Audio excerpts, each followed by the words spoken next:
Assalamualaikum warahmatullahi wabarakatuh.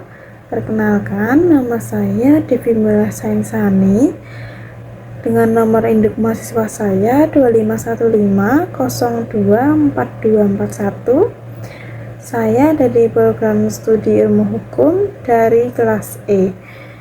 Dalam video ini saya akan menjelaskan bab 3 dari buku Sosiologi Hukum karya Prof. Dr. Fitrihatus Salihah SHMH yang berjudul Tokoh-tokoh Sosiologi Hukum. Bab ini membahas bagaimana munculnya pemikiran-pemikiran penting dalam sosiologi hukum melalui para tokoh besar dari Eropa Barat dan Amerika Serikat, serta pembahasan tentang aliran positivisme hukum dan masalahnya. Bagian pertama, tokoh-tokoh sosiologi hukum di Eropa Barat. Kita mulai dari tokoh-tokoh Eropa Barat karena dari sinilah lahir dasar-dasar teori sosiologi hukum yang banyak mempengaruhi ilmu hukum modern saat ini. Tokoh pertama adalah Karl Marx. Marx memandang bahwa hukum bukanlah sesuatu yang netral, melainkan alat kekuasaan yang digunakan oleh kelompok penguasa untuk mempertahankan kepentingan ekonominya. Dalam pandangan Marx, masyarakat selalu terbelah dalam dua kelas, yaitu kelas penguasa dan kelas pekerja. Hukum dalam hal ini hanya melayani kepentingan kaum penguasa. Bagi Marx, hukum bukan sarana keadilan, tetapi alat penindasan kelas sosial. Maka, perubahan hukum hanya akan terjadi bila struktur ekonomi dan sosial masyarakat ikut berubah. Pemikiran Marx ini menjadi dasar bagi sosiologi hukum kritis yang sampai sekarang banyak digunakan untuk menganalisis ketimpangan hukum di masyarakat. Tokoh berikutnya adalah Henry Sumner Maine. Ia terkenal dengan konsep from status to contract, yang artinya pergeseran masyarakat dari sistem status menuju sistem kontrak. Masyarakat kuno terikat oleh status, seperti garis keturunan atau adat, sedangkan masyarakat modern terikat oleh kesepakatan atau kontrak antar individu. Bagi Maine, hukum berkembang seiring perubahan masyarakat. Artinya, hukum bersifat dinamis dan harus menyesuaikan diri dengan perkembangan sosial. Pemikiran ini mengajarkan kita bahwa hukum tidak boleh kaku, tetapi harus adaptif terhadap kemajuan zaman. Selanjutnya adalah Emile Durkheim, seorang sosiolog besar dari Perancis. Durkheim memandang hukum sebagai cerminan dari solidaritas sosial dalam masyarakat. Ia membedakan dua jenis solidaritas. Solidaritas mekanis yang terdapat pada masyarakat sederhana, di mana semua orang memiliki nilai dan keyakinan yang sama. Pada tahap ini, hukum bersifat represif, yaitu menghukum pelanggar demi menjaga kesatuan kelompok. Yang kedua, ada solidaritas organis yang muncul dalam masyarakat modern, di mana peran dan fungsi sosial sudah berbeda-beda. Pada tahap ini, hukum bersifat restitutif, yaitu berfungsi untuk memulihkan keseimbangan dan memperbaiki hubungan sosial. Jadi, menurut Durkheim, bentuk hukum suatu masyarakat menggambarkan tingkat kemajuan dan kompleksitas masyarakat itu sendiri. Yang keempat adalah Max Weber yang dikenal sebagai bapak sosiologi hukum modern. Weber memandang hukum sebagai sistem aturan yang ditegakkan oleh kekuasaan yang sah. Ia membedakan antara hukum yang rasional dan tradisional. Menurut Weber, hukum modern berkembang melalui proses rasionalisasi, di mana hukum dibuat berdasarkan logika dan sistem, bukan atas dasar moral atau agama. Ia membagi rasionalitas hukum menjadi dua. Yang pertama, rasional formal, yaitu hukum berdasarkan aturan tertulis yang logis dan sistematis. Yang kedua, rasional substantif, yaitu hukum yang dipengaruhi oleh nilai-nilai moral, agama, atau politik. Dengan pendekatan ini, Weber ingin menunjukkan bahwa hukum modern Barat cenderung menjadi lebih objektif, sistematif, dan birokratis. Baik, bagian kedua, tokoh-tokoh sosiologi hukum di Amerika Serikat. Sekarang kita beralih ke Amerika Serikat, di mana pemikiran sosiologi hukum berkembang lebih praktis dan empiris. Para tokoh di sini lebih fokus pada bagaimana hukum berfungsi dalam masyarakat, bukan hanya bagaimana hukum ditulis dalam undang-undang.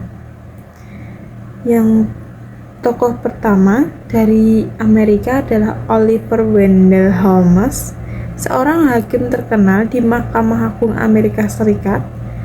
Holmes mengatakan bahwa the life of the law has not been logic, it has been experience. Artinya, hidupnya hukum bukan pada logika, tetapi pada pengalaman. Menurut Holmes, hukum bukanlah kumpulan aturan yang kaku, melainkan prediksi tentang apa yang akan diputuskan oleh pengadilan. Dengan kata lain, hukum yang sesungguhnya adalah apa yang terjadi di pengadilan, bukan sekedar apa yang tertulis di buku undang-undang. Pemikiran Holmes inilah yang kemudian menjadi dasar lahirnya aliran realisme hukum yang melihat hukum sebagai fenomena sosial yang nyata. Tokoh berikutnya adalah Benjamin Nathan Cardozo, yang juga seorang hakim Amerika. Cardozo menegaskan bahwa hakim berperan aktif dalam membentuk hukum. Ia menolak pandangan bahwa hakim hanyalah corong undang-undang.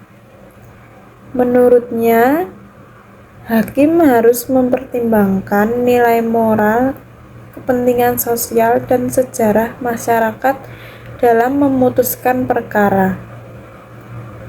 Cardozo ingin agar hukum tidak hanya menegakkan kepastian, tetapi juga menyesuaikan diri dengan perkembangan dan kebutuhan masyarakat. Tokoh terakhir dari Amerika yang sangat berpengaruh adalah Roger Pound. Ia dikenal dengan teori law as a tool of social engineering, atau hukum sebagai alat rekayasa sosial. Pound memandang bahwa hukum bukan hanya alat pengendalian, tetapi juga alat untuk mewujudkan keadilan sosial dan menyeimbangkan kepentingan-kepentingan yang ada dalam masyarakat. Menurutnya, ada 3 jenis kepentingan yang harus dijaga oleh hukum. Yang pertama, kepentingan individu, yang kedua, kepentingan publik, dan yang terakhir adalah kepentingan sosial. Hukum bagi Pound harus dipakai secara aktif untuk memperbaiki kehidupan sosial dan mendorong kemajuan masyarakat. Pandangan ini menjadikan hukum bersifat fungsional dan adaptif, bukan hanya formal. Bagian ketiga, positivisme hukum dan masalahnya. Bab ini juga membahas aliran positivisme hukum yang melihat hukum sebagai aturan tertulis yang berlaku secara formal tanpa memperhatikan moral atau nilai sosial. Tokoh seperti Donald Black berpendapat bahwa sosiologi hukum harus berdasarkan fakta yang dapat diamati atau observable facts, bukan pada nilai atau tujuan hukum. Namun, positivisme hukum sering dikritik karena yang pertama, mengabaikan aspek moral dan keadilan. Yang kedua, menganggap hukum sebagai sistem tertutup. Yang terakhir, kurang responsif terhadap perubahan sosial. Kelemahan inilah yang kemudian mendorong munculnya berbagai teori hukum sosial dan hukum responsif yang berusaha menggabungkan hukum formal dengan nilai-nilai kemanusiaan. Kesimpulan, secara keseluruhan, bab 3 ini menunjukkan dua tradisi besar dalam perkembangan sosiologi hukum.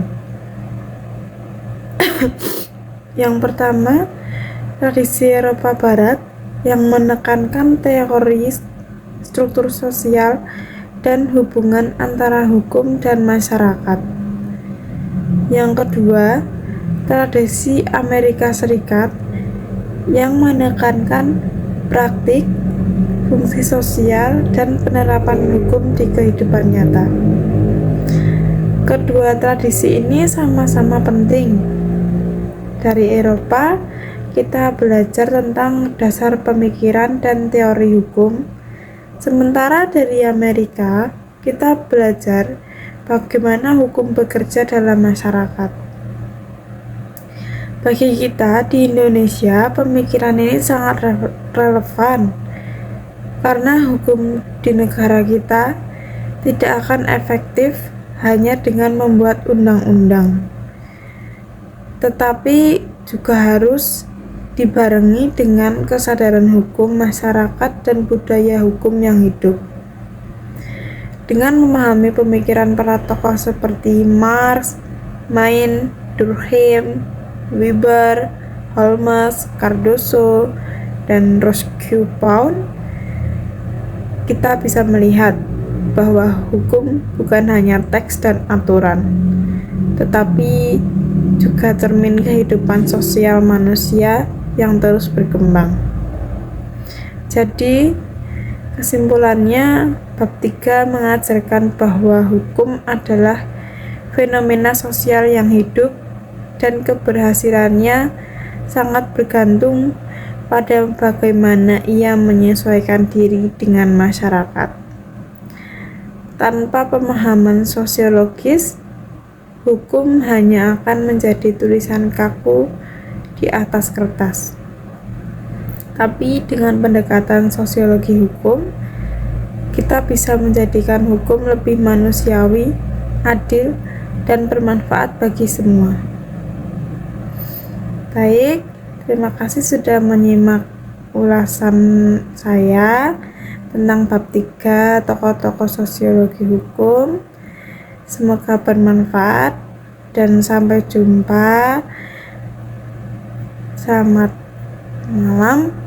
Wassalamualaikum warahmatullahi wabarakatuh.